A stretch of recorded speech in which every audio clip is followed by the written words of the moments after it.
See What I See, exclusive on Spotify. Download Anchor untuk bikin podcastmu gratis.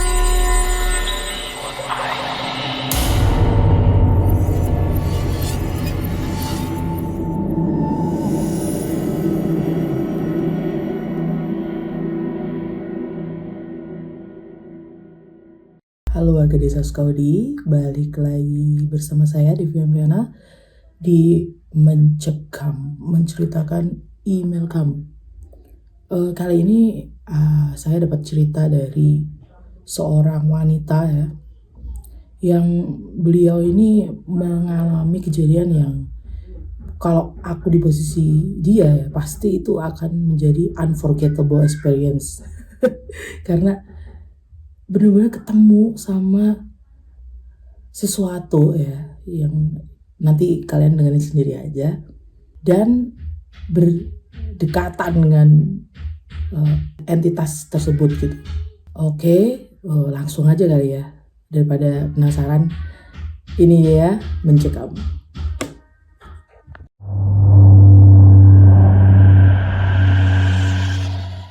Halo warga desa Sukawati. Di sini saya akan menceritakan pengalaman beberapa tahun yang lalu.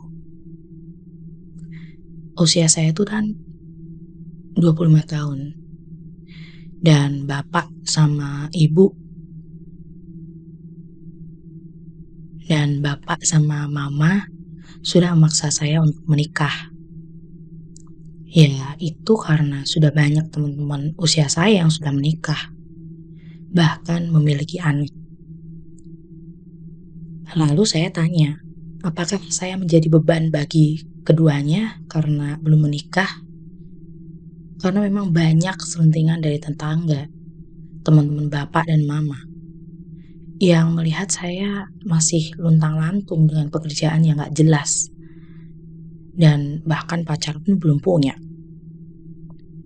Pulang saja ke Jawa Mulyani, di Jawa banyak cowok-cowok pekerja keras, ujar bapak waktu itu. Saya melengos.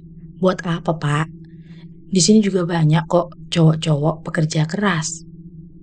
Pokoknya bapak maunya kamu itu nikah sama orang Jawa, katanya. Kayaknya sering banget bapak meminta saya untuk menikah dengan orang Jawa. Tapi memang pikir saya belum ada jodohnya aja. Pada akhirnya di penghujung tahun lalu, saya menuruti keinginan bapak dan mama. Saya pulang ke Jawa menggunakan bis besar, walau separuh hati saya saat itu tuh belum ikhlas. Saya merasa terkekang, tapi kalau dengerin bapak dan mama ngomel setiap hari sih, rasanya lebih gak betah gitu. Kebetulan bapak dan mama memang rantau di pulau ini. Alhamdulillah, kami sudah punya rumah sendiri di Jawa, walaupun ya tidak besar. Ada yang tanya, kenapa bapak dan mama enggak jualan di Jawa saja? Ya, dasarnya tidak ada, dan memang bapak dan mama itu udah tinggal di sini semenjak mereka masih belum menikah. Jadi memang seperti perantau yang sudah banyak pengalaman dan sudah banyak saudara di sini. Di penghujung tahun saya pulang sendirian. Bapak dan mama masih harus menyelesaikan beberapa pesanan yang datang di penghujung tahun hingga bulan Februari. Ketika saya tiba, ada beberapa orang yang sudah duduk di bangku mereka. Kebetulan saya duduk di paling belakang, nomor 2 dekat jendela. Saat saya masuk, ada seorang wanita muda seperti saya, mengenakan pakaian berwarna kuning. Tampilannya seperti remaja zaman dulu. Pikir saya, mungkin memang masih ada beberapa orang yang suka mengenakan pakaian unik dan vintage. Walaupun memang terlihat sedikit ketinggalan zaman gitu pada tahun itu ya. Tahun 2015-an lah.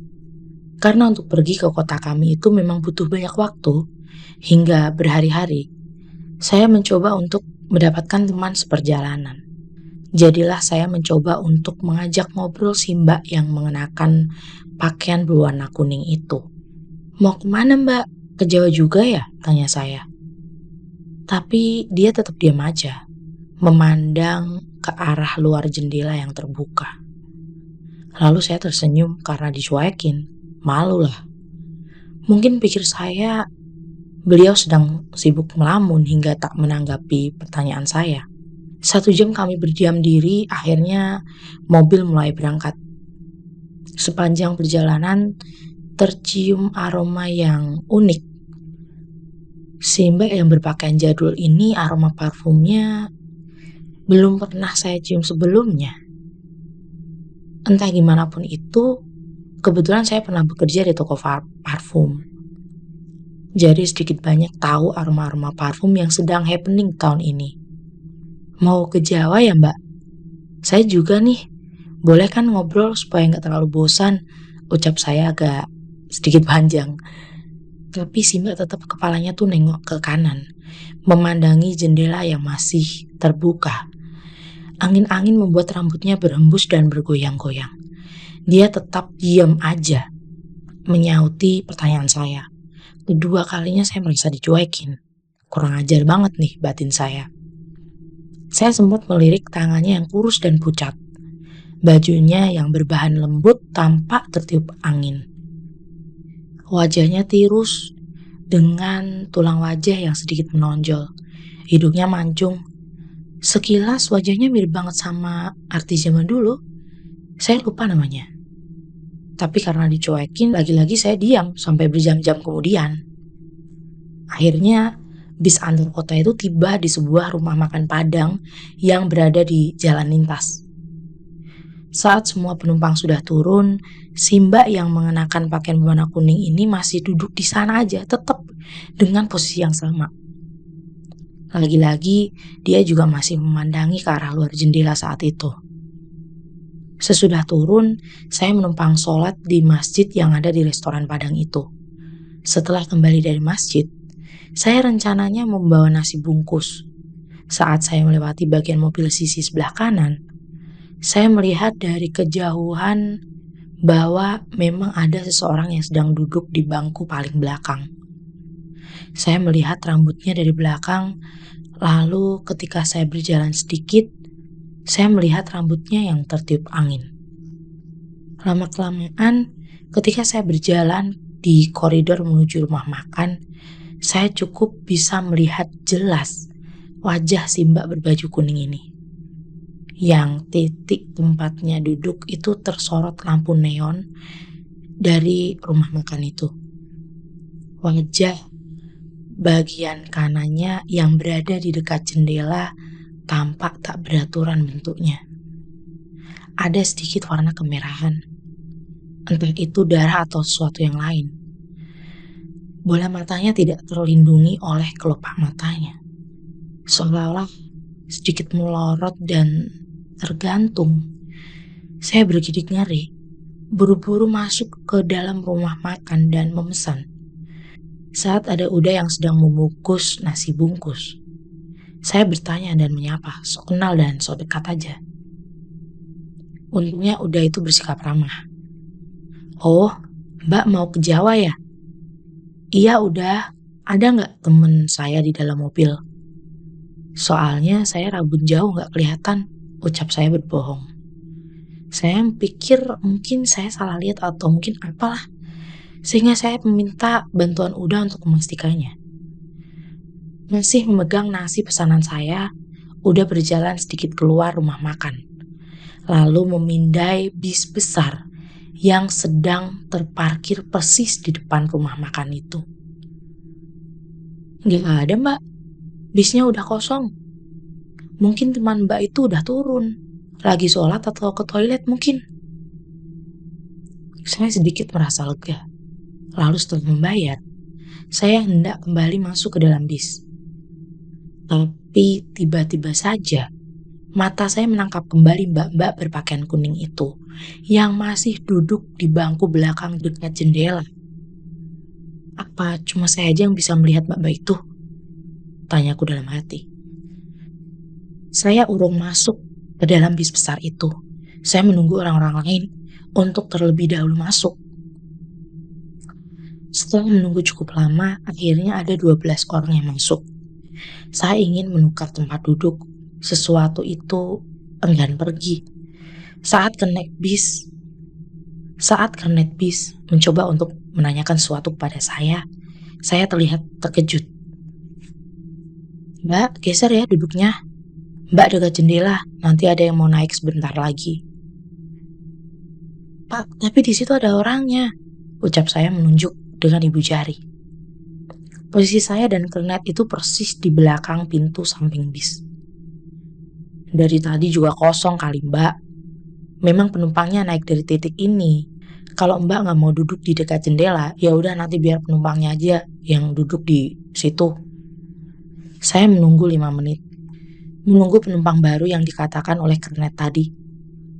Saya ingin memastikan, apakah penumpang itu beneran manusia?